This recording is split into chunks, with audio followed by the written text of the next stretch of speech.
همینجوری ادامه بدم؟ نه بریم دوباره لباس عوض کنیم. خیلی بدن نما نیست؟ بدن خاصی نداری. نه. چشم خاص میخواد گفت دلم یه شغل میخواد مثل نجم الدین شریعتی 15 سال نشسته رو صندلی میگه حاج آقا دعا کنن ما آمین بگیم. عذر میخوام، حال شما خوبه؟ بله. دیروز اومده اینجا سر تمرین به من میگه منو میشناسی؟ خدا شاهده. گفتم که نه. گفت من همونم که همیشه میبینمت دیگه. همیشه میبینم.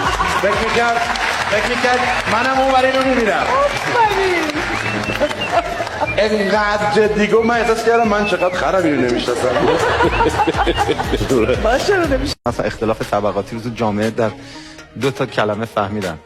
گفتش که وایسا بود، گفتش که آقای بنز اونجا لطفا حرکت کن. آقای بنز حرکت کن. آقا اون تو طبقه فهمه. آقای بنز تراک تو کجا میری؟